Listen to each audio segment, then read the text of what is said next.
ఇక ఈ movie shooting 5 కోట్లతో చేయాలని స్టార్ట్ చేయగా అనుకున్న బడ్జెట్ ని దాటి 10 కోట్లు అవ్వడంతో బెల్లంకొండ సురేష్ ప్రొడక్షన్ వాల్యూస్ ని తగ్గించాలని ఫైట్ మాస్టర్ అడిగిన సేఫ్టీ ఎక్విప్మెంట్స్ ని ఇవ్వకపోవడంతో ఆ మూవీ క్లైమాక్స్ ఫైట్ లో బాలకృష్ణ కింద పడి తన కాలు విరిగిపోయింది.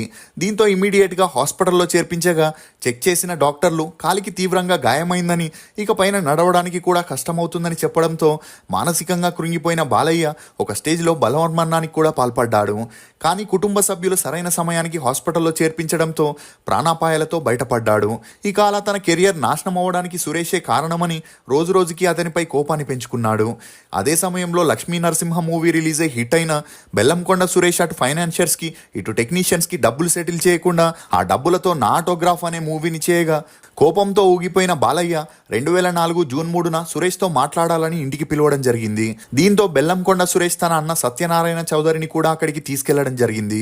ఇక అలా వీరు ఇంటికి వెళ్లిన కాసేపటికే అంటే రాత్రి 8:30 గంటల సమయంలో బాలయ్య ఇంట్లో నుండి బుల్లెట్లు పేలిన సౌండ్ వినిపించగా ఇంట్లో ఉన్న వారు హుటాహుటిగా వీరున్న ప్లేస్ కి వెళ్లి చూడడం జరిగింది. అలా ఒకవైపు సురేష్ మరియు తన అన్నయ్య తీవ్రంగా గాయపడితే మరోవైపు బాలయ్య కూడా గాయపడ్డాడు. దీంతో వీరిని హాస్పిటల్లో చేర్పించగా మరుసటి రోజు ఈ న్యూస్ అన్ని చోట్ల హల్చల్ అవ్వడంతో బాలయ్యకి ఖచ్చితంగా జైలు జీవితం తప్పదని అందరూ అనుకున్నారు.